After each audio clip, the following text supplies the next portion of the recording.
What was the most valuable skill that you've learned that's led to becoming who you are now? How to think from first principles. What do you mean by that? If you're thinking from analogy, or you are caught up in responding to your emotional state, which is 99.9999999% of the world, which is why you can listen to debates and it's just people talking past each other. If you're in a debate, if you're trying to make a business decision, if you're trying to decide what to do next with your life, you need to ask yourself, what are the base assumptions and values that my entire worldview is predicated on? You need to wildly distrust your emotions, not try to eliminate them because they will ultimately be necessary, but you're not going to just go, I feel mad, angry, sad, glad, whatever, and therefore I'm going to act on that. It's no, what is the essence of this moment? What am I actually trying to think through? What are my base assumptions about the situation?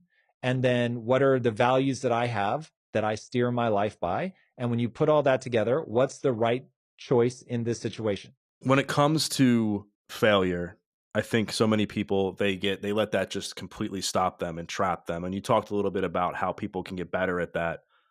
But talk more in depth about how people can have a better relationship with failure so that when they're chasing their dream or they're trying to make a transformation, it doesn't stop them from moving forward. Okay, so let's talk from first principles. First principles, we need to identify the essence of the thing. So I'm trying to do something, I've just failed at it, and now I feel badly about myself. And when I feel badly about myself, the essence of that moment, this is thinking from first principles, is that there is a region of the brain that kicks in. It's called the psychological immune system, and it's going to protect me from feeling so badly about myself that I commit suicide. That's effectively its evolutionary job. Okay, now I know. Now, anybody that can hear my voice right now can never say that they don't know. You're now armed with that piece of information. So when you are thinking from first principles in that moment, you go, failure happens. It makes me feel badly about myself because I judge myself based on my results, whether I win, what I accomplish, instead of being the learner. So cool. I have an emotional reaction. I feel badly about that. Then all these ideas start popping in my head about why this actually isn't my fault. My boss is a jerk. The economy is terrible. The algorithm's working against me, whatever. And so now you go, oh, wait a second. That's the psychological immune system. That's the essence of how my mind works. What am I trying to accomplish? Okay. First principles thinking. What's the goal? Where am I trying to get to? Okay.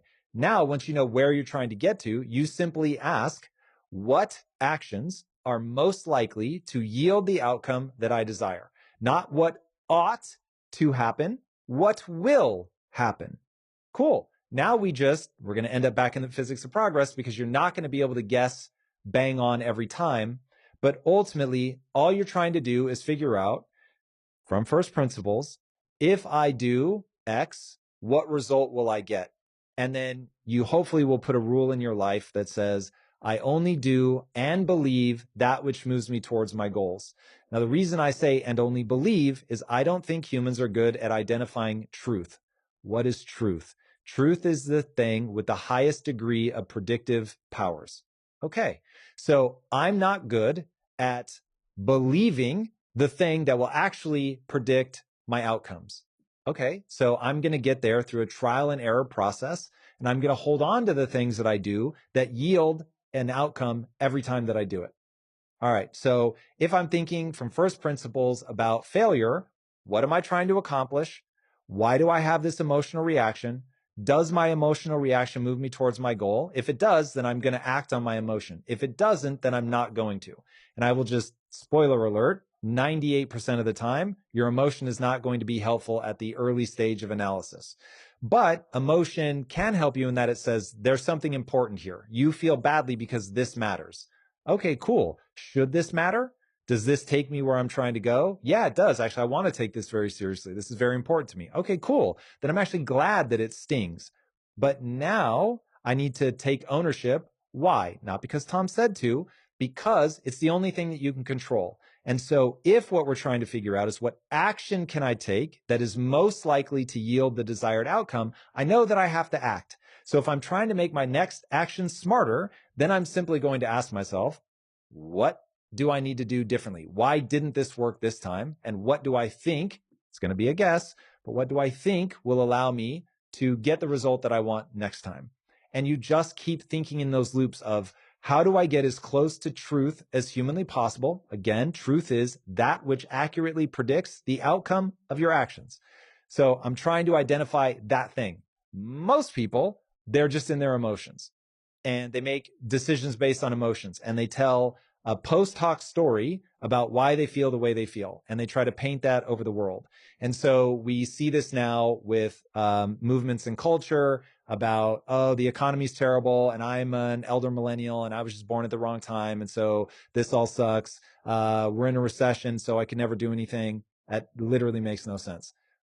Your job is to get so good that a recession can't stop you. Your job is to get so good that even if the world is racist against you, they can't stop you. Your job is to get so good, you're male, you're female, you're trans, whatever, doesn't matter. You're so good, people can't stop you. And that is a real thing. And if you're not so good that people can't stop you, and you know because they are stopping you, then it becomes a question of, what am I weak at? What do I have to figure out? And there are just too many tremendous people in history that have gotten so good at whatever thing they were trying to do that despite, and I mean, my favorite biography of all time is Long Walk to Freedom by Nelson Mandela.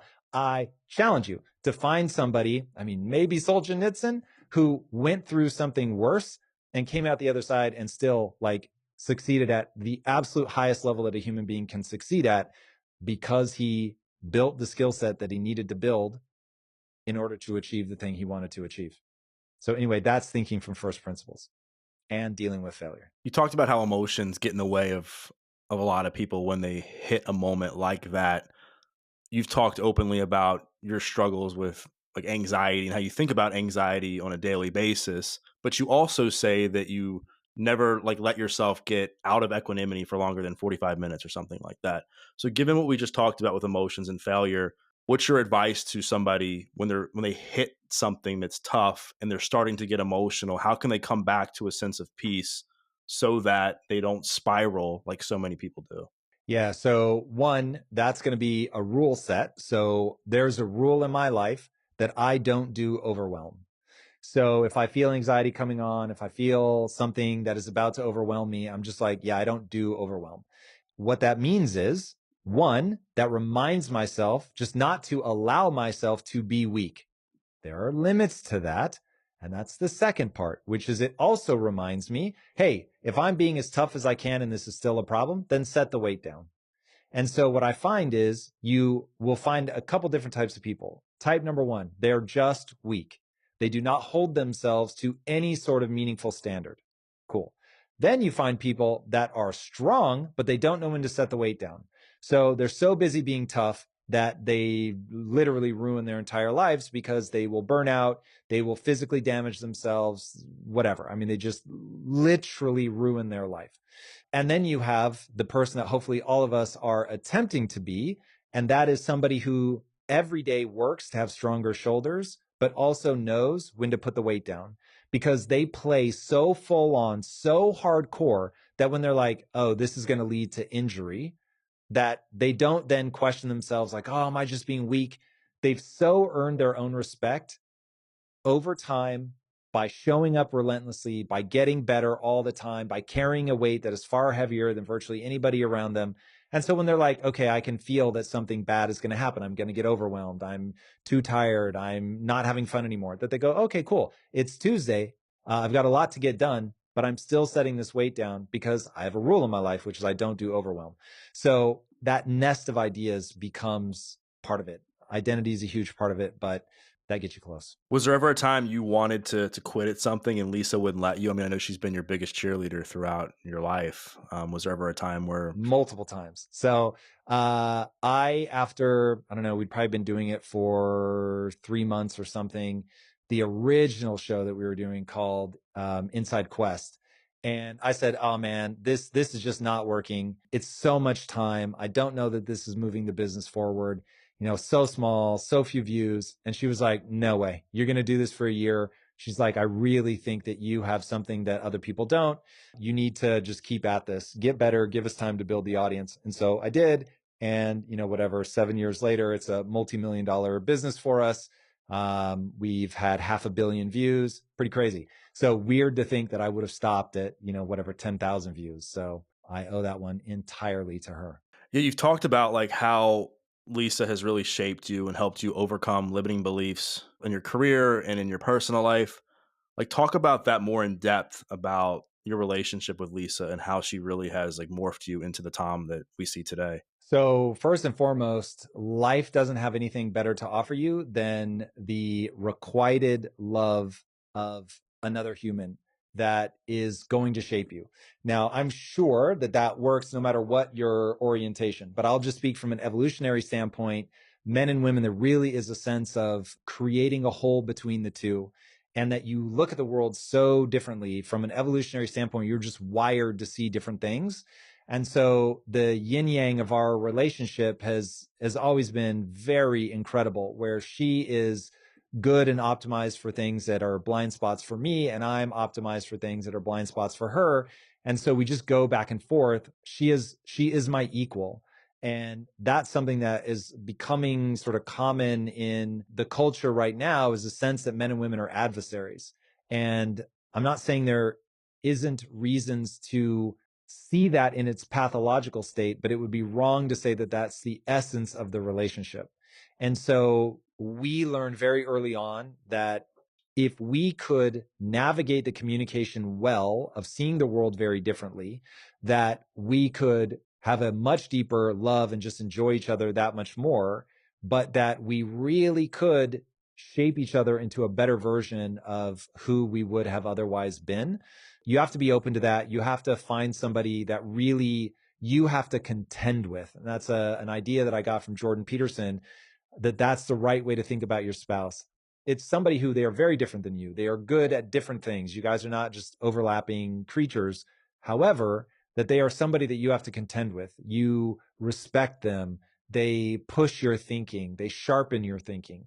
That's really true. And what a joy to realize that, okay, I might be stuck in a loop of something. It could be I'm caught in an emotion that for whatever reason I'm having a hard time shaking off. It could just be that I can't see myself accurately, and so you need somebody from the outside. It could just be that she has such a different worldview than me that she gives me like what they call a view askew, right? Where you're getting this view from like this radically different angle than you're looking at the situation. And suddenly you're like, wow, that's actually really interesting. And so now together you realize we're just way stronger than either one of us would be on our own. I know that people look at you now and they see like the mental toughness that you have and some of the stuff that you're sharing. They're like, they know that you haven't always, been like this, but they're like, I'm sure that Tom hasn't, had his struggles with mental toughness, and you just talked about some of yours. But I'm curious, like, how did you develop this anti-fragile mindset for yourself that allows you to persevere like you do now? Comes back to first principles thinking. So I said to myself, okay, what works in this situation? And if I'm weak, I'm going to retreat. Okay, I want to be strong, but this is very hard, and I'm super anxious, and this is really stressful. Do I want to keep doing this? And so when you start asking yourself, what is the essence of the situation? The essence of the situation is when I fail, I feel very badly about myself. And I hate that feeling so much that I'm prepared to go into smaller and smaller rooms in order to feel better about myself. And so then I was like, that's interesting. So without judgment, this is all going on in my own head, but without judgment, what do you want? Do you want to achieve your goals, or do you want to feel good about yourself? And I was like, I want to achieve my goals. And I was like, okay, that's really what you want, because that means that you're going to have to feel badly about yourself. Yes, that's really what I want. And I was like, okay, then what you can do is just lose all the time, accept that it's going to be super depressing, that you're going to feel badly about yourself, but just keep doing it anyway. And I thankfully had the insight that's how people end up killing themselves. I was like, I need self-esteem. If I think I'm a loser and every day is just proof that I'm a loser, I'm never going to be able to push through that. That will stack up. And so I said, okay, then what's the problem? What's making me feel badly about myself? And I realized, oh, I'm valuing myself for being right and being smart. Okay, well, you have to stop doing that. What else then could you value yourself for? And that's when I was like, oh, I could value myself for being willing to admit that I'm wrong faster than other people, because I actually really respect that in others. So I'm like, I respect it in others, but I don't give myself any credit for when I'm willing to do that. What if I just made that my entire personality? I'm the guy that learns. Like, I'm not afraid to look stupid. I'm not afraid to embarrass myself. And then I'm going to learn. Would that actually lead me to my goal? I think it would. Okay. Why do you think it would? Because that would open me up to learning new things. And if knowledge really is power, then the person that is most able to open their mind to the criticism is going to acquire knowledge faster than the next person. And if you can deploy that knowledge well, you really are in a power position. So I was like, okay, hold on a second. If I can shift my self-esteem to being the learner, I will acquire knowledge faster than people that can't do that, because their psychological immune system kicks in and pushes those criticisms away. And they say, oh, that person's dumb. They don't know what they're talking about, whatever. I'll actually advance faster over a year. If you carry that out over 3 years, 5 years, 10 years, I should be able to achieve things that they are not able to achieve, because the reality of evolution is that we are hardwired to learn from our environment, which is another way of saying we're not the strongest or the smartest, but we're the most adaptive. And so the average human's ability to adapt is the secret weapon, but most people either dial it down or turn it off altogether based on how they build their self-esteem. So I was like, okay, word, then all of that from first principles makes sense. Let me just click over into that. And now you're operating not on some belief that I am intrinsically cool. It's just, I'm doing what works. And if you're just obsessed with what works, then do it. Like, for instance, Steve Jobs appears from the outside to have been so smart that he can just tell people what to do. And whether they like him or not, if you just do what he says, and he's browbeating you and you stick with him, that amazing things are going to happen. Cool, word. Then that's a strategy that he can run because it works. That does not work for me. I'm not smart enough. Okay, then I need a different strategy. Awesome. And then you just think from first principles. And what works? Where am I trying to go? What is the obstacle? What is this thing at its essence? Don't think from analogy. Get as close to physics as you can. You know you're getting close to physics when the actions that you take, you were able to predict the outcome beforehand. That means that your worldview or your frame of reference is closer to truth than somebody who cannot predict the outcome of their actions.